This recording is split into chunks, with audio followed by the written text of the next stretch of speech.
Happy holidays, everybody. It's so great to have you join us. Last day in the shop for 2023, and what a way to send out the year with my special guest today. My special guest today was featured recently on our podcast, The Other Side of the Bell. It was the second time he was on there. My guest today also was recently released an album on Blue Note Records, Volume 1, and is in the midst of a epic run at the Blue Note Jazz Club in New York City. Of course, I'm speaking none other than Chris Botti. Chris, thank you for joining me today. How you doing? Good afternoon to me and good morning to you. How are you? That's right. And wherever folks are joining in from around the world. And so before we get going with the conversation, I just want to let everyone know we'll be here for the next 45 minutes or so. So ask your questions down in the comments, whether you're viewing on YouTube or on Facebook. I'll be able to see them and ask Chris directly. And also the other thing to do is, it's great to see where folks are watching from around the world. So you can mention where you're viewing from in the comments, hit that like button, hit that share button, all the things we're supposed to do these days on social media. So Chris, the first question comes actually from my son today. My son wanted to ask, 13-year-old trumpet player, he wanted to know what you thought, what were the qualities, in you that led to where you are today in terms of your success and the things you've been able to do with your career? Well, there's a really, really famous quote from Joni Mitchell that is applicable to every single trumpet player, and that is, talent is 1%, success is 99% drive. I think without drive or discipline or a focus, even if it's a day-to-day focus or a long-term focus, is the most important thing. And because that whole thing, when people, especially people, say this to like young singers, they say, "Oh, you were just so gifted at an early age." That phrase, "you were so gifted at an early age," does not happen with trumpet players. You're not born to be a trumpet player. You gotta will it, sort of, and with lots of practice and unrelenting kind of drive and discipline. And so I think Joni's statement rings true for so many people, but especially for trumpet players.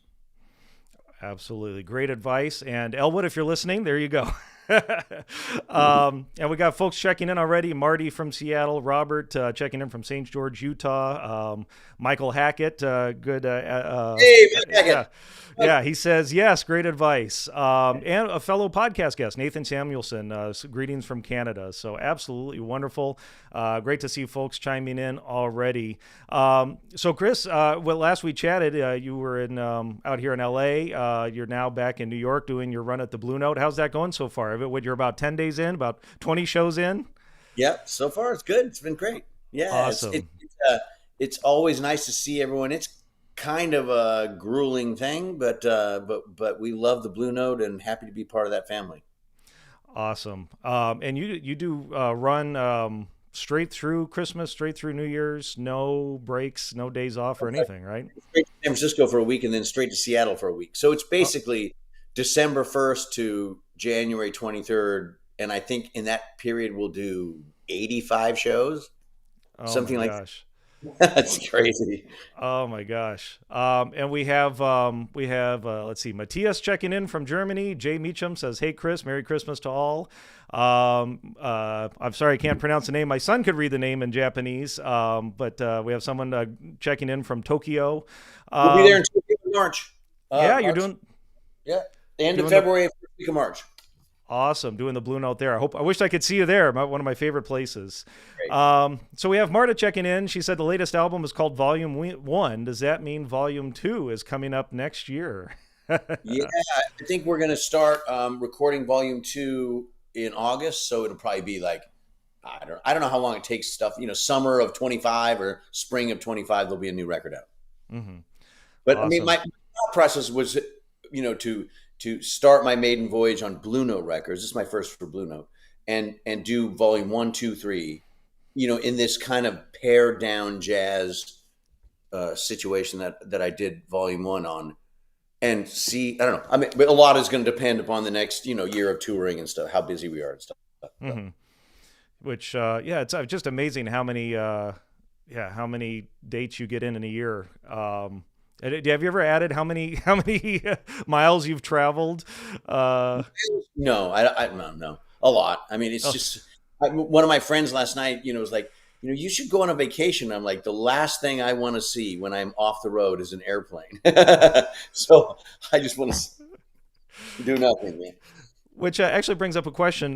This came in on Instagram. What do you do on the airplane? Are you like a podcast listener? Are you a reader? Do you just like check out and sleep? What do you do?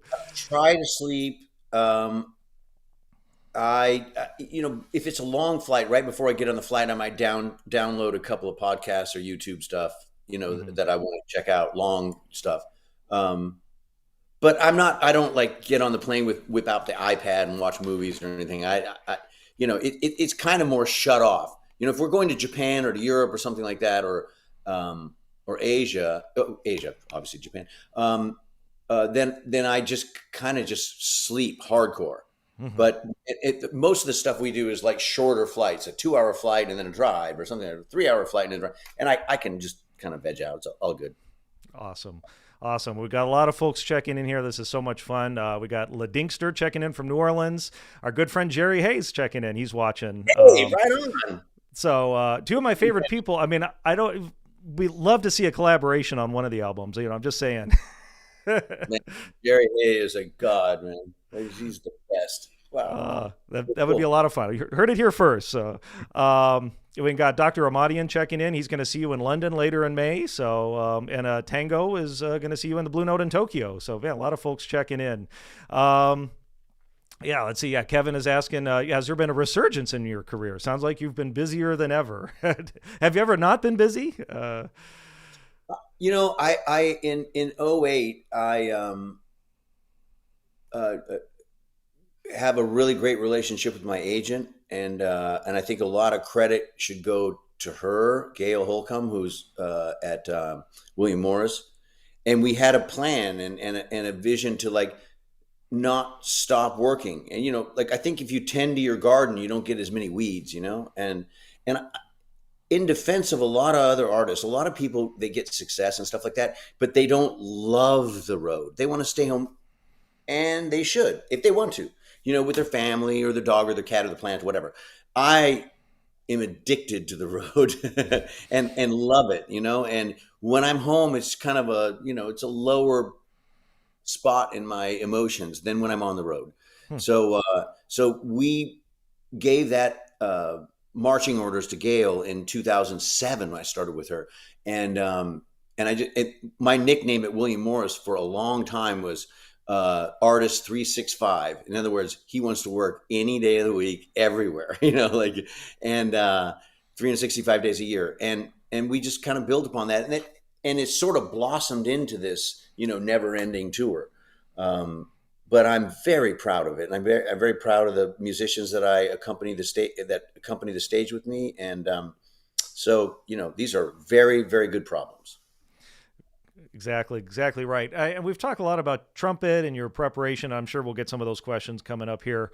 One of the things I wanted to talk to you about was your stage presence, because it's your show. Obviously, you feature the other musicians, and you've talked about how you feature them and they become the rock stars. But you have to lead the pacing. You have to talk to the audience. I mean, is that something that came naturally to you, or is that something you had to work on? What did that look like? It sort of came naturally. Well, I always felt comfortable speaking to an audience because I feel that so much of jazz is so linked to academia. And in academia, they don't really want the personality to come out. I'm not talking about the musicality. They don't want the personality to come out of a musician. And they don't generally say anything, like it's one of my pet peeves. And I said this to you, I think on the podcast. It's one of my pet peeves when you get the jazz musicians that come out with their band, and before they've said anything to the audience, they go, "Thank you for coming." On the bass, bop. On the piano, bop. On the tenor saxophone, bop. Right. But that doesn't allow you to like focus on one person and get to know their personality. Tell them something a little quirky about it, whatever, and I've found that to break that barrier of, a lot of people, when they come see jazz, they're like nervous. We need some help here. They need to know kind of what's going on, or if something screws up, they need to know that too, so they feel part of what's going on stage and they don't feel threatened. And that enables us to then play serious jazz. But if we're looking at the audience, we're looking at one another. Check out how many bands in pop music, go see a pop show and look at how many times the bands look straight ahead. They don't interact with one another. They're not joking around. They're not talking to each other on stage. They're not saying little funny anecdotes. Every time I go see a band and they're interacting, whatever, even though if I don't understand what their chemistry is between the two of them, I appreciate that, because that they're kind of doing what they need to do. Nowadays, so many pop musicians, they have the in-ear monitors. They're looking straight ahead. They're listening to the click track, and it's almost like filming a commercial. You stand on this tape, you hold your hand up here, it just doesn't feel like risky enough or authentic. And I think when you let the audience in, whether it's me speaking or us communicating through our eyes and stuff like that, it just breaks down that barrier between the snobbery, or I shouldn't say snobbery, I should say the elevation of jazz. So many people are intimidated by that. And if you break down that intimidation process, it's very healthy for all concerned. Absolutely. Absolutely. A lot of folks checking in. Let's see. Oh, it was Hitomi in Tokyo. So that was the gentleman that was going to go see you at Blue Note Tokyo. So he checked in. Tell Hitomi after the show, just go to the dressing room and ask for Jeremy and come back and say hello. I'd like to meet him. Awesome. Rosemary is gonna go see you on Christmas and wants to know. I know you have a lot of surprises in the show. I was fortunate to see you at the Blue Note last year for my 20th anniversary. That was a sweet treat to go see you. Rosemary's going to be there on Christmas. Wants to know if will you be playing the first Noel? No. Oh, okay. Maybe you can work it into one of the solos. No optional L. No optional L. Wonderful. Nathan, I had mentioned before, he wants to know what mic you're using these days for your shows, and what's the process for getting your sound right during sound check? I barely go to sound check. I feel like generally the best shows are I've always felt this way. Every band that I was ever in, Paul Simon, Sting, whatever, on the rare occasion that we were late or something like that and couldn't get to sound check, the show's always better without a sound check because you just come up fresh, What mic do I use? I use a Shure. It's the top of the line trumpet mic. It's Beta 85 or it's a Shure microphone. It's a Shure trumpet microphone. There can't be many of them, but just get the most expensive one. That's the way to go. Speaking of equipment, Ladingster, who was down in New Orleans, wants to know about your equipment. Have you ever made any significant changes, like with regards to your mouthpiece or horn in your career? Well, if I can get the thread off my Reeves mouthpiece. I'll fly out there. I'll get on a flight tonight. I'll fly out and do it for you. I probably should have, and it would have been faster than UPS too. God darn those guys. Let's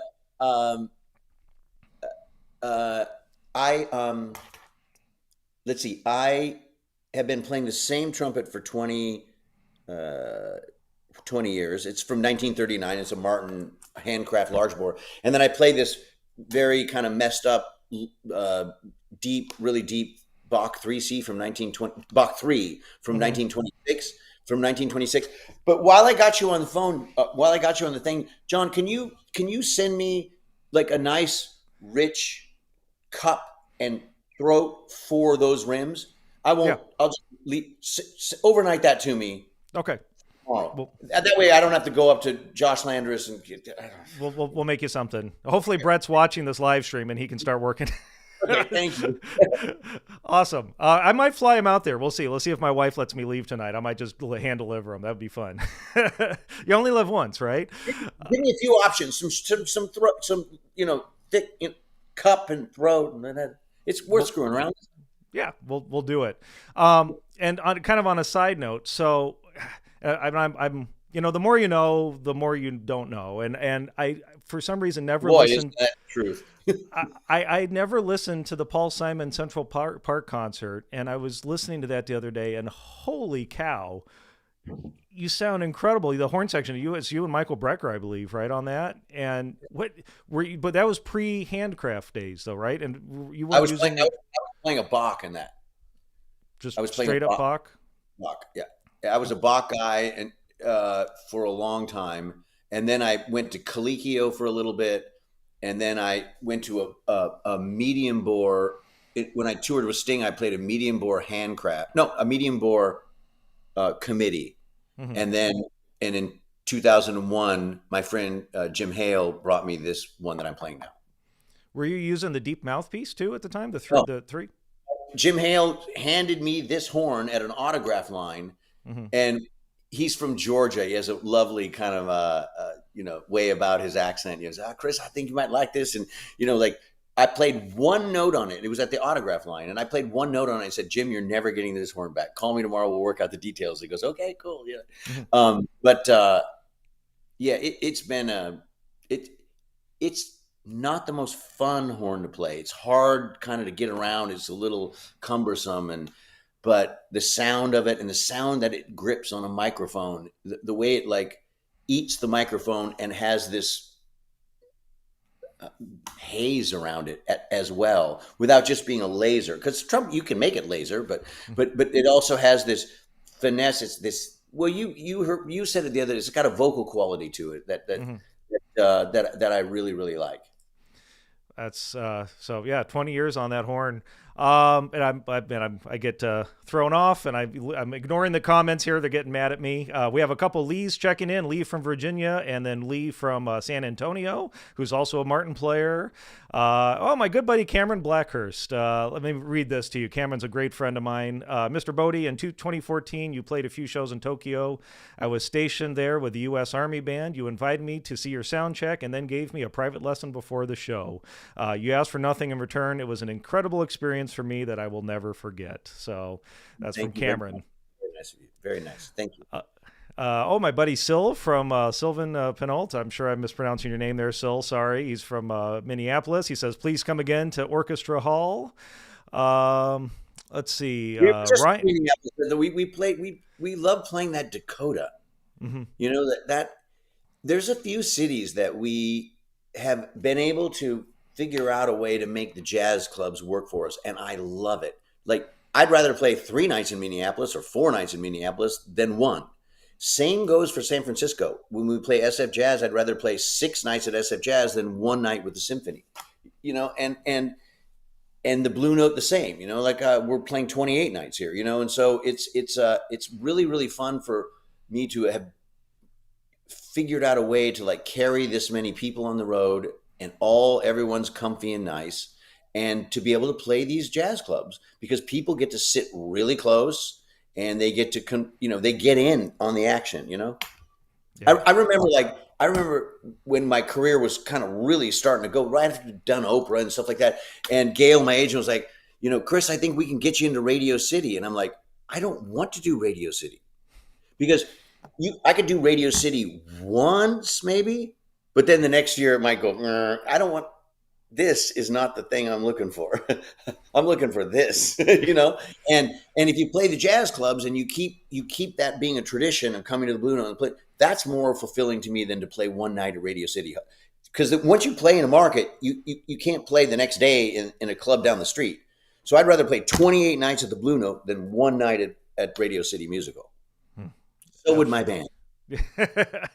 My good buddy Ryan, who was just at the shop the other day, he's got a question coming in, and he says, I know you've talked about this some, but it's important, so I'd love to hear more about your programming. Can you talk about how you invite the audience in with your programming?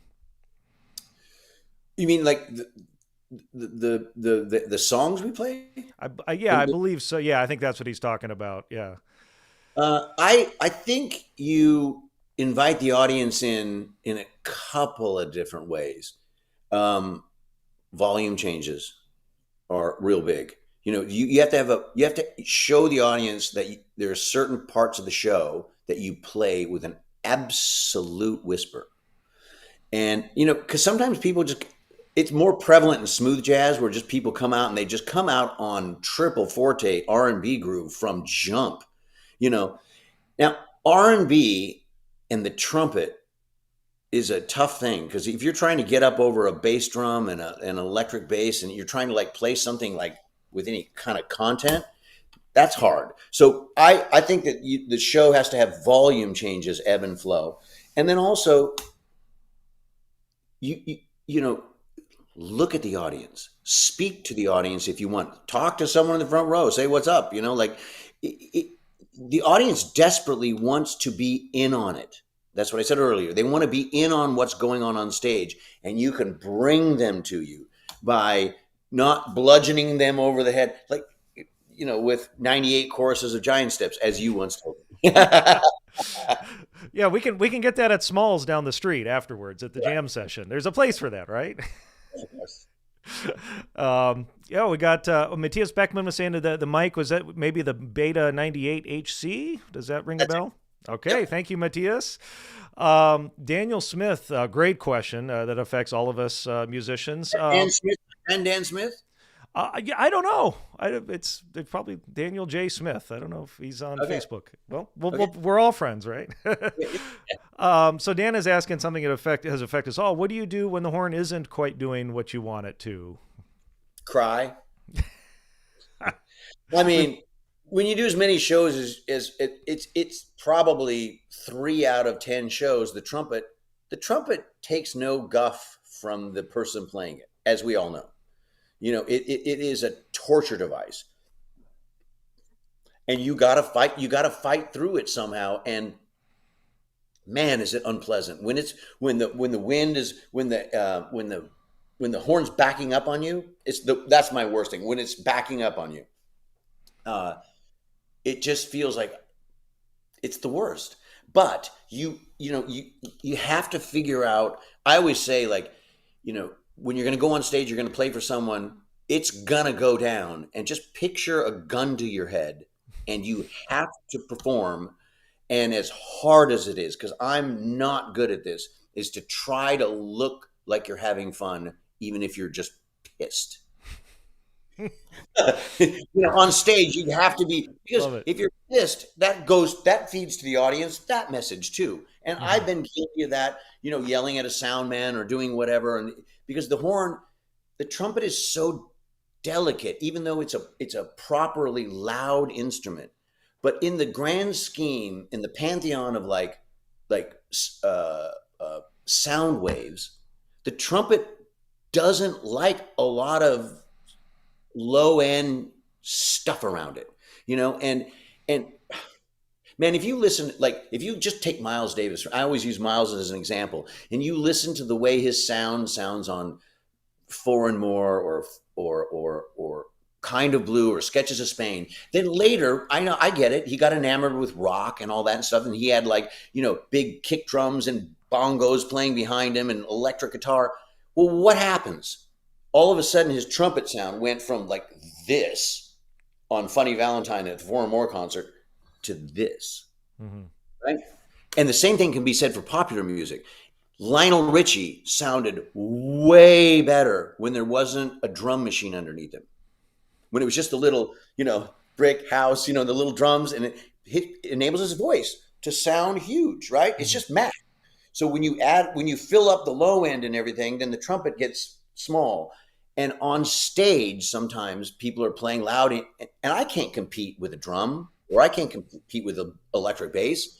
So it gets frustrating, and you just got to say, and there was a great Barry Gibb, I just love the Bee Gees, but Barry Gibb had this thing. It's just like my father always told me, no matter what, try your best. It's not always happen to smile and be upbeat on stage. Great advice. Great advice. When it comes down to it, right? Very simple.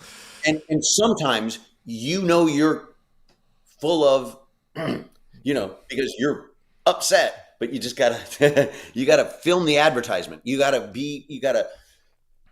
give the audience, because they paid money to see you. They didn't pay money to see your torture.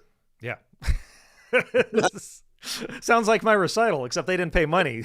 But anyone that plays trumpet knows that. Like, and I went to see Arturo Sandoval, who's wonderful, in concert, And I can't remember the adjective he used, but like he just says every day I, with his voice, every day I pull the trumpet out and I don't know if it's going to hate me that day or love me that day. You just don't know. So. Absolutely true. Absolutely true. A lot of folks checking in. Mark, he's going to see you at Botti at Sea, your cruise in February. So he'll be on the cruise ship with you. He asked about your current setup, which we talked about a little bit already. Anthony says, Merry Christmas. I'll see you at Chris at SF Jazz in January for maybe the 8th time. Thank you very much. He also hopes he'll come back to Modesto. And again, this kind of speaks to your audience. Like, you put on such a good show, folks don't go and see Chris Botti and then, okay, I've seen Chris. It's like they want to go back and again and again and again. And I think I've seen you almost a dozen times, and every show's different and every show's a party. I mean, it's so much fun. Let's see what else we got in here. Nino, is Sting going to attend your Blue Note show this year? I think so. Oh, it'll be the last few days somewhere in there. I think somewhere around the 4th, 5th, 6th, 7th, he'll be there. Yeah, he's in Europe now. He plays New Year's in Dubai, and then he's coming here. So awesome. Well, there you go. Heard it here first. Jared, I admire the work ethic and dedication you bring to both the horn and the music. It's always great to see you live when I get the chance. We got Nuno checking in from Lisbon, Portugal. Ben McDonald's asking, will you ever do a hard bop album again? When did I do one? So maybe, will you ever do a hard bop album? Can you send that message through and remove the word again? Again, yeah. Will you ever do a hard bop album, Chris? No, I don't think so. First of all, you have to you have to know the space you're standing in. And if the space you're standing in is occupied by Wynton, Freddie Hubbard, and Clifford Brown, then you better understand you're going to not be at the front of that food chain, right? So, and it's not an authentic passion of mine. I love those players. I love to study them, but I love practicing bebop. I play it all the time. In the set, we do milestones at breakneck pace and all this stuff, and I can play that stuff on stage. But to record an actual bebop album, I don't know if the audience that I'm very proud of my Italia record or I'm very proud of the Boston record, if all of a sudden I started to play Half Nelson or something like it would be like, I don't know if they would get it. And I don't know if it'd be as flattering to me, given the fact that, well, why wouldn't someone just go listen to Clifford Brown or Wynton? That's Wynton's game. Wynton is awesome. And he can deal like nobody else living. Clifford and Freddie and Fats Navarro and some other people were great, and it's a weird question. It's like asking John Mayer, are you going to do a Beatles cover? Because the Beatles were so great. Well, the Beatles are there. Go listen to the Beatles, My job is to curate what I think the arc of a show is for me, with some bebop in it, but to do a whole record of bebop, it doesn't interest me. And what's the line I think when you do that tune too, you say this isn't your father's version. It's not the one you're going to hear at the lobby of the DoubleTree, or something like that. Yeah. All right, Dan Go, my good buddy Dan in the UK is asking if this is live. Dan, we are live right now with Chris Botti. So ask your questions, show us in the comments where you're viewing from. And I can see how many likes there are, and I see how many people are viewing. And let me say, there's just a fraction of you that have reached up and clicked that like button or that love button. So do yourself a favor. We have Chris Botti here live with us to talk about music and trumpet and whatever else we can talk about. Next question comes from another fabulous player, Danny Falcone in Las Vegas. He wants to know what you practice, Chris, especially what you do to maintain your incredible sound. I still do a version of the Adam routine, stripped way back, and then I do some Caruso, the Caruso exercises. I am humbled by, but I try to do some of that. You're not going to tell me Scott Belk? Scott Belk, that's right. Yeah, in Cincinnati. Yeah. It's incredibly humbling, and when you listen to him play the way he does that stuff, it's like, okay, then. There's two things I know I'm not going to do: a bebop record and a lip slur to outdo Scott Bell. I love it. I love it. I should get Scott on here. We can. He's fantastic, and his Yeah. videos are fantastic way to learn. That I think he's a great educator. Man, it's Mhm. something else. Absolute, yeah. A great educator, fabulous player, and I hate these people, and a nice guy too. It's like, come on, there's got Charlie, to be something wrong with him.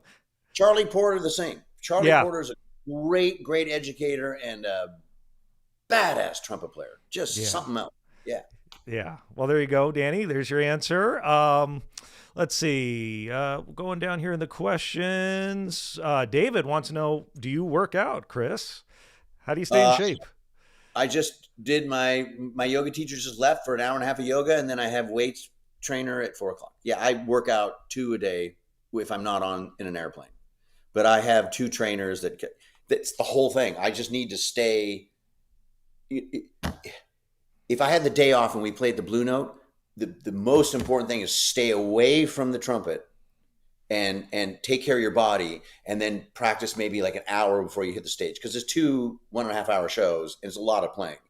And and and I feel like if I give my chops a rest and just do like 45 minutes before we hit the stage, it's brilliant. So then you have the whole day, and I generally yoga centers me and keeps me limber, and then weights gives you some strength. There you go. So it's not just practicing the trumpet. Overall Correct. health. I Amazing. mean, that is something that I know I got that aspect from what limited friendship I have with Doc Severinsen. And I think Doc was like, I remember him telling me once he was like 85 or something like that, and he could do a 7-minute plank. Mhm. Now, oh my God. And I was like, Doc Severinsen, you're the best, man. That's great. So I try to really work out and keep in shape, and try to take care of myself. Funny you bring that up. We saw Doc at it was one of the Trumpet Guild things with they did the cancer blows for Ryan Anthony with all the trumpet players were up there, and I think Doc ended the night and he played a high note and then passed out. Fell back onto the stage. I think it was like 90, 89 or 90 at the time. And, first of all, after playing, amazing. And He's then, a freak of yeah, nature, the greatest. And he's the reason I started playing trumpet when I saw him on TV and when I was third grade. And he's just been such a beacon to look at, on not only as a human being, but how to uh, take the trumpet into your latter part of your life. mhm. And I'm sorry I interrupted you. Keep going. Well, no, I was just saying, like he played the high note, passed out, and then he just jumped up like he was 14 years old. After most people at 89, 90 are barely walking around with a walker, and he's jumping around on stage in front of 1,000 people. And it's He's just a, a testament to taking care of your health as well he's, as everything yeah, else. yeah. Um, all right, we get back to the comments here. They get angry with me if I don't go back to the comments. We could just talk all day, Chris. I love this. Let's see. Robert Schmidt is checking in, saying podcast has helped me understand the best of the pros have the same issues as the semi-pros on down. Thank you for being so upfront, Chris, and honest about your playing. Which I should also mention. We put up a little clip of you talking in your last interview about having negative thoughts and how they don't serve any purpose, and the number of comments, number of people that has impacted and have seen themselves in that comment. I just want to bring that up. It was so glad you talked about it, because I think as musicians we all deal with those. I don't know if it's in the warranty of a trumpet when a young person buys a trumpet, but they should say that at the music store, like, here's your cornet, and here's valve oil, and here's a whole bunch of negative thoughts. Go enjoy.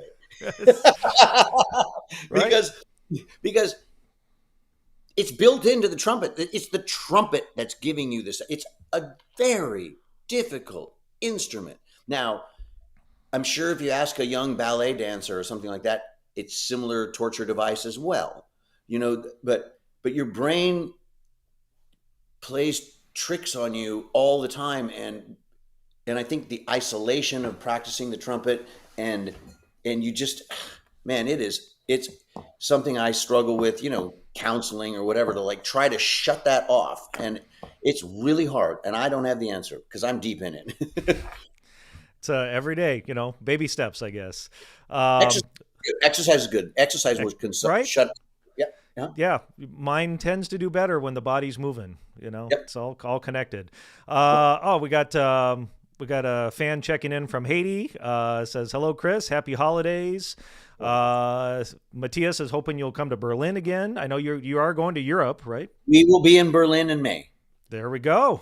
Awesome. Let's see. Where are we? Michael Hackett. Let's see. He checked in earlier. He asked what you were practicing, which we've gone over.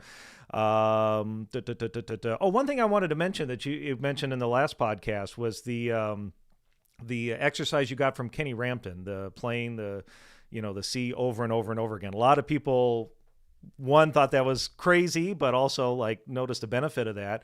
Are you still doing that sometimes, or? Yeah, yeah. Have you had Kenny Rampton on Behind the Bell? No, and I need to get him on because someone on the YouTube video posted that he got that from the great Victor Paz, who the He told me that. Yeah, yeah. He got that. He said. Victor said, put the metronome at 60 and play a downbeat middle C perfectly for 100. He told me that's who he got it from. Yeah, yeah. And he said, and he texted me recently, like maybe a couple months ago, and said, I've been going back to that, and it's really helping. And I'm like, oh shit. So sorry, but that's fine. We're only live. We can bleep it out. Such a great person, and obviously a great player, and insight to that band, the Jazz at Lincoln Center band. He'd be great to have on. Your show. Yeah, I think I've talked to him a while back, and he said he would do one, and I'd love to talk to him about Victor, because unfortunately we were trying to get a hold of Victor Paz to have him on the podcast and arrange to do it because he was down in. Charlie Porter would be good too. Get him on there. Yeah. Have you heard him play? Not live, but I've watched his videos, and he's called the shop a few times. I've chatted with him, and yeah, amazing player. All these young guns coming up, man. Oof, scary. Oh man, I'm getting behind here. Dave asking about, you were on the McDonald's band, right? Was that in high school or college? That was in high school. Yeah. What was that experience like? Well,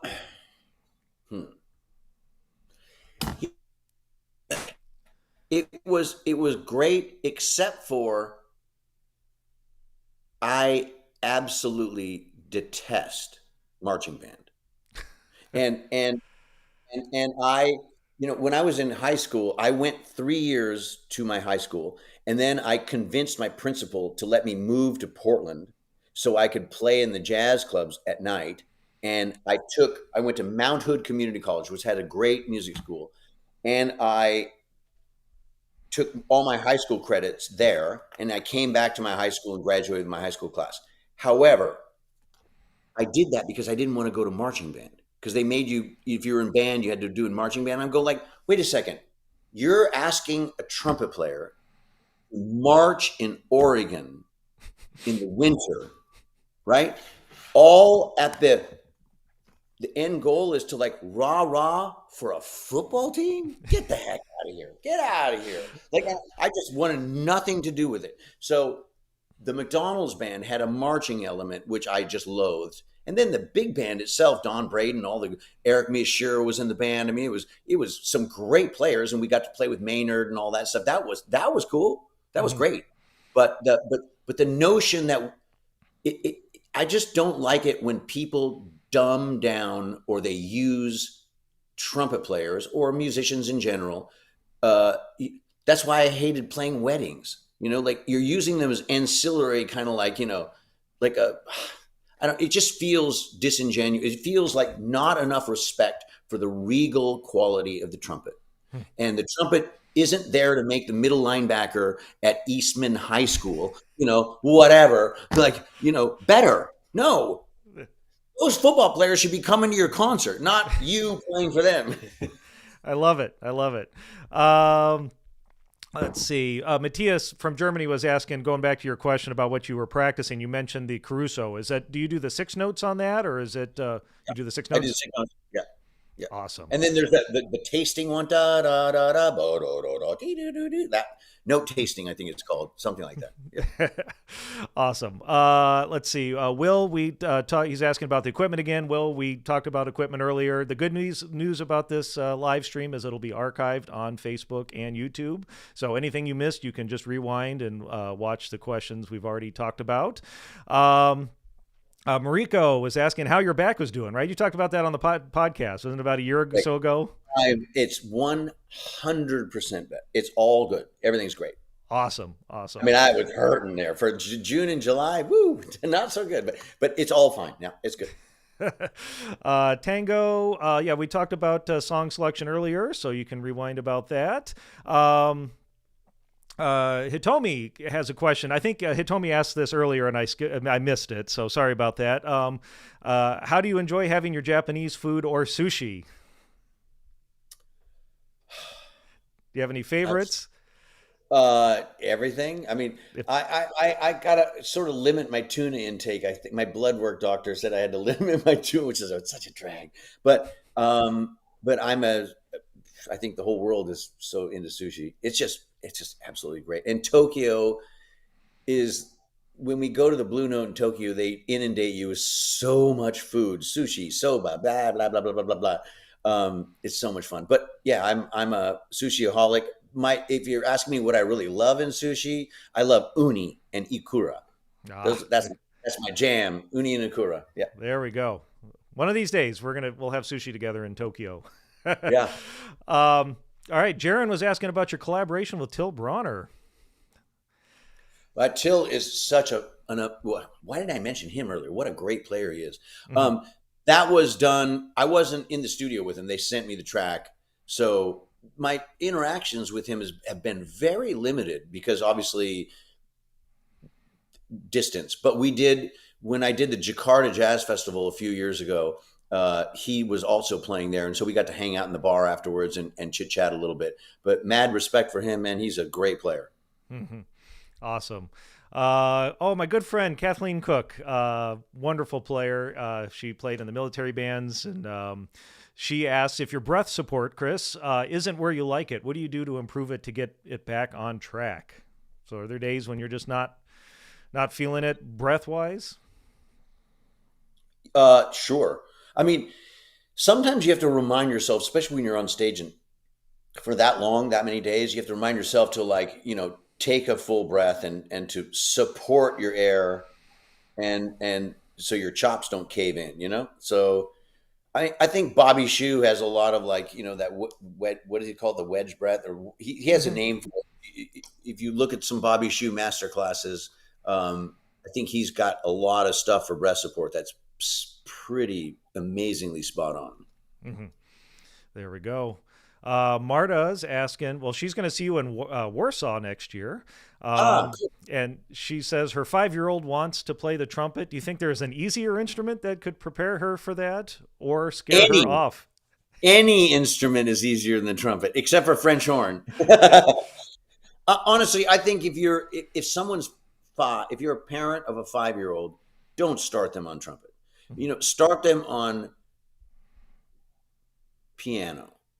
And if you don't have a piano, honestly, because if someone doesn't get into, if they don't want to be a professional musician, what's the instrument that's kind of the coolest instrument that if you go off to college, you can take and play in your dorm room? Acoustic guitar.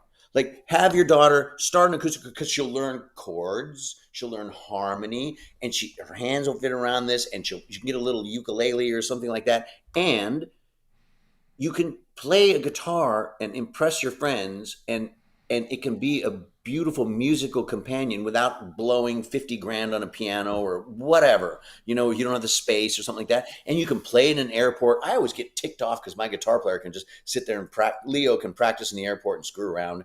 I can't. like you know so I think piano, guitar is probably the best way to start. And at age 10, they want to play the trumpet big time, or 9, yeah, you can start with them. Awesome. Matthew's checking in from Denver, Colorado. Admiration for Chris and lots of love with my favorite tax write-off with the guys at Bob Reeves Brass. That's right. And the end of year's coming, so anyone needs a tax write-off, you know where to find us. Rosemarie wants to know if there'll be any surprise guests on Botti at Sea. She's ready for a great week at sea. I don't think there's going to be any surprise guests because we're all sold out, and there's the biggest hindrance to that stuff is the cabins. So for someone to just get on and surprise is there's no cabins, there's nowhere for them to stay. So, but we're already putting together a great lineup for 25, and I'm so looking forward to this. The lineup is stunning, like the artists and even not like just the David Foster, Cat McPhee, Gregory Porter, Melody Gardot, Take Six, Lisa Fisher, but like Randy Brecker, yay! Like, come on, my idol, man. That guy has been a dear friend of mine for so long, and we've done so many sessions together. And he's going to be on it, and Emmett Cohen and Taylor Eichste, and it's going to be really, really fun. Yeah, and sold out, I heard. Yes, so, but 2025, I'm saving up. Yep. 2025, I'm saving up for that. Dawn is asking. Let's see, in her 40s and discovered your sound through Sting in the 90s. And she plays mostly classical, but she believes it's not too late to learn to play jazz in a smaller combo style. Any words of wisdom to share about getting into jazz at a later age? Sure. It's just, you have to be patient. And I think the best way to do it is through analyzing people's solos. And obviously, I don't know how in depth this person's vocabulary is with scales or if they know all the chord signs and all that stuff. But again, don't be too hard on yourself. If you spent your whole life being a classical musician, the jump is pretty significant. Just the way that classical music, every note is like specific, right? Dun, dun, dun, dun, dun, dun, dun, dun, dun. You don't just go dun, dun. But jazz is that. It's the latter. You got to be able to throw the things away, to let things tail off, and then smack it when you need to. And it's a different sort of altogether language. So just explore, go in and have fun, and be patient with yourself, and take little bits of kernels. Like it. A great place to start, get a Clifford Brown transcription book and see if you can kind of play along with it, because all the soup and nuts of all the trumpet players that came after him is all in those Clifford Brown solos. All in Clifford. Yeah. And amazing thing. Wynton will tell you that. Yeah. I'm sure Freddie Hubbard felt the same way to a certain extent, and he just took it and made it his own. He doesn't sound like Clifford Brown, but all of that scalar stuff and the content of bebop and all that is all in those Wynton. Wynton has his own language, I believe, that's just stunning. Wynton, Clifford, and Freddie. I mean, Dizzy, of course, but Dizzy was operating on such a different sort of not human level. He had all that stuff. Now I can't even so I put him in a whole nother thing. He's a whole nother category. I love it. We got my buddy Eric checking in from Paris, France. He was at he'll be at ITG next year, but he was at Atom Fest, which you've taken apart. We'll be in Paris. We'll be in Paris on May 22nd. Awesome, man. But yeah, Eric, you've taken part in a few of the Atom Fests that Carl Sievers has put together, which is an awesome event over the summer for you trumpet players to learn from students of Mr. Adam. Ledingster, who, if I remember correctly, was down in New Orleans, got a couple questions. One, how do you deal with playing outside? If you're with the elevation or with the cold, how do you deal with that? There's only one thing that really sucks outside, and that's when it has wind. Wind is the evil empire to the trumpet, and so it makes it really, really difficult. If it's raining, fine. If it's cold, so one time I played the national anthem to the it was the Steelers against the Denver Broncos. It was in Denver, and it was the AFC, whatever, NFC. It was the championship game right before the Super Bowl, right? Mm-hmm. And I said yes to doing this, and we got to Denver, and it was like, holy, it was like 7 degrees. I mean, it was brutal. It was like late December, late December. And I remember I was like to my manager, I was like, Jeremy, I'm not going to be able to like play, because so he goes, okay, I got an idea. So they make you go down to the sidelines before. You have to be down there like 5 minutes before. So Jeremy submersed my mouthpiece in like boiling water, hot water, And then they go, ladies and gentlemen, here to perform the national anthem. He goes, hands me the thing. I walk out to the center of the thing, start da da da da da. And as I'm playing, you can just feel the mouthpiece get colder, colder, colder, colder, colder. And it's coming up here, and it just starts to, and da da da da. And I'm like, I'm not going to make this last note. And all of a sudden there was a flyby of like a bunch of fighter jets. And I just got to play down an octave, and the whole thing went, and I was saved. I love it. I love it. So there you go, Ladingster. If you need to play outside, just make sure you have a, U.S. Air Yeah. Force flying by at the same time. He also asked about meet and greets, because, that's a part of your job, I know. And how do you handle those? Well, they're becoming less and less, because we used to play the show and then go out and sell CDs. But now with the advent of the phones and nobody buying CDs anymore, we do meet and greets all the time, but it's through the promoter or through like your friend that just texted or just made the comment from Tokyo. And I said, go back and ask for Jeremy, and they'll be, bring him back for a meet and greet. Yeah. I'm into doing them, but it's not as hardcore as it used to be, because I used to like do the gig and then we sit out there and sign autographs and sell CDs for an hour and a half, something like that, hour. And we don't do that anymore, because obviously times have all changed, Yeah. But you still do a lot of them. I mean, you're always so grateful, as some people have talked about in the comments already, that taking your time to meet fans, and especially trumpet players. Let's see. Lee was checking in, wants to know, what's the hardest song in your book? The one that the trumpet has given me the most problems on. That's the other thing. It's like interesting, because he said, what's the hardest song in your book? Mm-hmm. Now,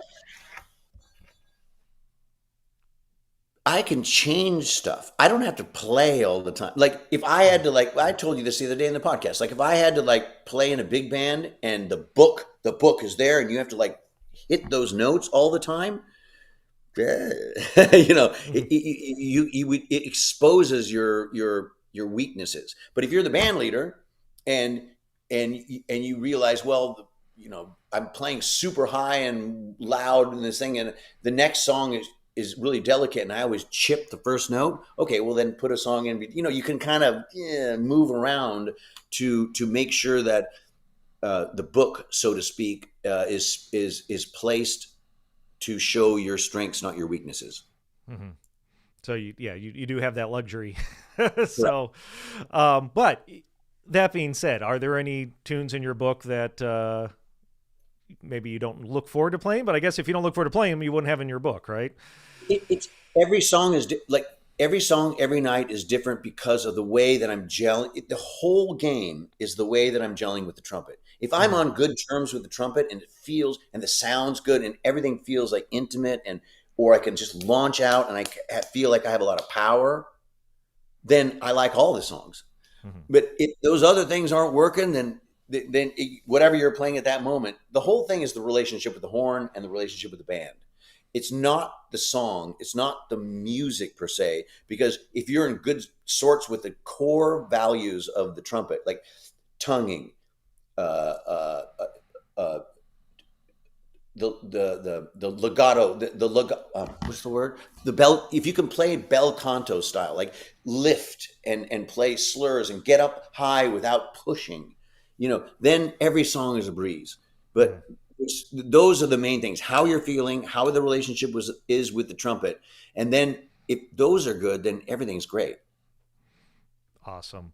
I want to touch on some of your two of your influences in jazz improvisation, David Baker, and you talked about Woody Shaw before. You're spending the summer with him. Would you speak a little bit about those two teachers for you and what impact they had on your jazz playing? And I got to study a whole summer with George Coleman, who's an Oh, that's right. icon, Yeah.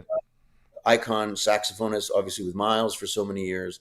Um, I mean, David Baker was many things, a great jazz educator, but I think probably more important than that was his charisma, and his unwavering enthusiasm for people learning jazz. I mean, I would love if he was alive right now to give a take on the woman that asked about, that says she was a classical trumpet player that now she wants to like learn jazz and stuff like that. David would sit her down and give like an hour of all sorts of like good stuff to practice. He was just so enthusiastic, and that's the reason I went to Indiana University, is because of his like persona, Woody Shaw, on the other hand, was a lovely, lovely person, but he didn't have that gregarious kind of thing. It was way more. It was at the latter part of his life, and he was great, but he would have me practice more like shapes, like just like where there's minor thirds all over the place, or fourths, or sixths throughout the scales, and just to get your brain to not just be so da da da, da to like move around in different intervals and stuff like that. And then George Coleman obviously is the master of putting together fluid lines, and he made me do some stuff that I wish I would have continued doing. He wanted me to write out my own solos, and not perform them, but just like get you like almost like someone that wants you to learn a chess opening. His stuff was very, very, very meticulously put together over bebop changes. And I wish I would have stayed with that more now, but he was great. All of them were great. Absolutely wonderful. And we've gone an hour. We're about ready to wrap up here. A couple last quick questions I want to sneak in so I don't make anyone mad. Matthias is asking, do you still compose music at all? Are you going to do any of your own charts coming up? I don't know. I mean, I could, I suppose. It's not as fulfilling to me because, like the bebop question earlier, like, I know if I write a melody or something like that, yeah, but Ennio Morricone writes melodies that are beautiful. Mm-hmm. So I kind of have switched, and especially like if you listen to Volume 1, they're all well-known songs. I like it, and Mm-hmm.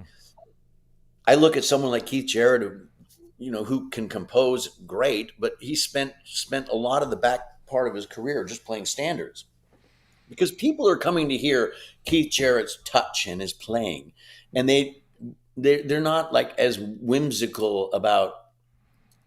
I mean, the Keith Jarrett concerts that I've seen online, when he plays all of his really avant-garde, he composed it and made it up and stuff like that, people dig it because it's technically awesome. And then he comes on for the encore and he plays Somewhere Over the Rainbow and Danny Boy, and people are like, "Oh God, they're crying!" Like, it's amazing. Or he plays Solar, or Stella by Starlight, or whatever, and it moves people, and that is something that's a testament to his incredible, incredible talent. Mm-hmm. Mm-hmm. And Matthias is saying he had a huge impact on him and his trumpet playing as well. So, let's see. Last one here. Well, Greg Wing checking in says, "Oh, Hey, the stories are priceless." So thank you, Greg. Merry Christmas to you and your family, buddy. Lee's asking, do you have a favorite way to practice and explore harmonic choices on the trumpet? So if you, okay, I could say whatever I'm going to say right now, and it won't be as powerful. If you're really interested in improvising and learning about improvising, not trumpet, just jazz. If the single best resource you can find that I've ever found is Chad's YouTube channel. Go to Chad LB on YouTube. I spent most of the pandemic. The guy's a beast of a saxophone player. Like he is Michael Brecker of his generation, right? And I maybe like 3 saxophone players in the world sound as good as him. But his online YouTube thing has so many deep dives into harmony and stuff like that. But but he's able to spoon feed it in a way that is very, very, very approachable and not intimidating. So whatever I say about harmony, this, that, and the other thing, I'm just ripping off Chad LB, and it's all in his thing. I spent most of the pandemic going on runs and listening to Chad LB's.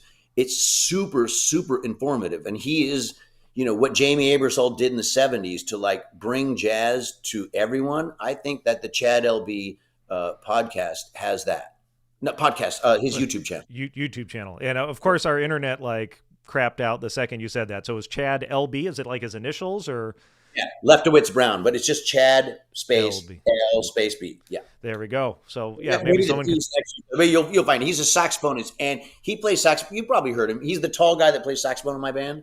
Yeah. And he's a beast. But the way he teaches jazz, it just makes complete sense. So anyone that once you've figured out, your long tones, your articulation, your Clarks, your blah, blah, blah, blah, blah, blah, Goldman, whatever you're doing, then it's time to like learn content. And if you want to learn any content, you want to play over chord changes, you go to Chad LB. There we go. Awesome. And then I promise this last question, because they keep coming in. One of the other Lees, we've had several Lees in the comments, so thank you both.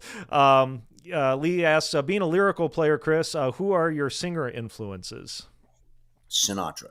Sting, Gabriel, I love. I tend to go for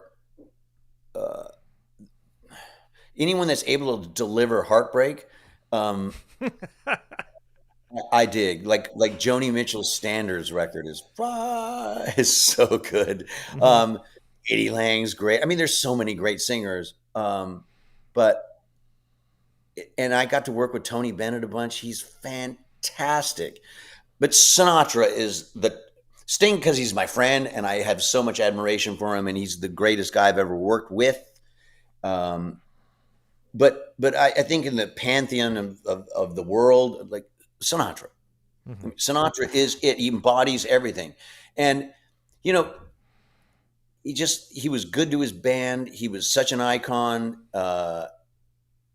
Yeah, he's the man. Oh, how can I? Streisand, because she's not a bopper, but the way she leans back in the phrases. On Chris Botti Volume 1, I did Bewitched only because I got when we toured with Barbara, I got to hear her sing that song oh my God, it's so good.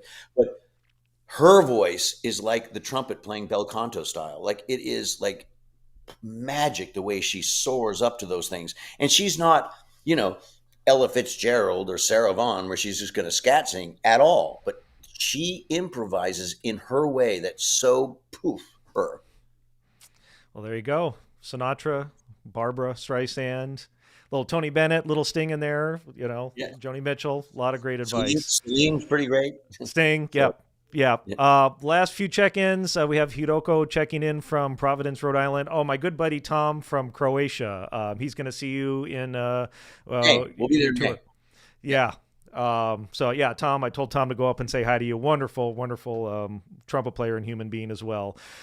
Chris, thank you so much, man. Holiday season, you're doing 28 days straight at the Blue Note, and I really appreciate you taking time to answer questions for all of our watchers and listeners today. So. John, thank you and so much for being such a dear friend to me, and this means a lot to me. And send me a couple of those. What do you call them? Those mouthpieces. We'll do some mouthpieces. Okay, awesome. Well, I'll get right back in the shop, and I'm trying to get up to see you in SF Jazz in January. Fantastic. So, Great. if my wife doesn't let me fly out to New York beforehand, so we'll see. Awesome. All the best, and Mike Hackett and Greg Wing and everyone. Thanks for tuning in. And Jerry Hay. Yeah.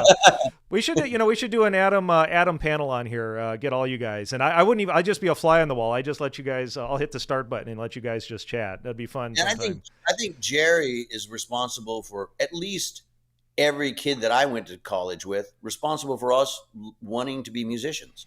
Like because there was. you can't get to the next level unless you see something that's attainable.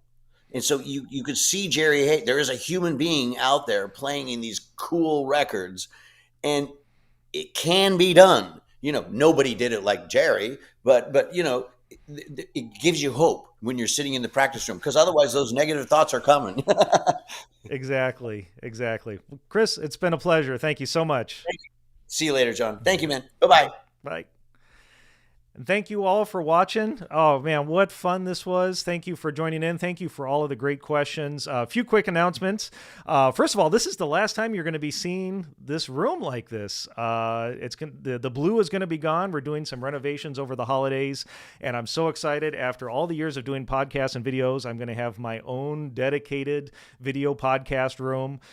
So those of you that are joining, going to visit the shop next year, this will all look new. We're also going to be displaying some new instruments. We have a lot of exciting things coming up at the shop. Couple things I want to mention. First of all, tomorrow we are posting a new trumpet podcast with Iter Vitas, a Latin superstar trumpet player that he's done 7 solo CDs, but he's played with Elvis Crespo and all of the great Latin artists.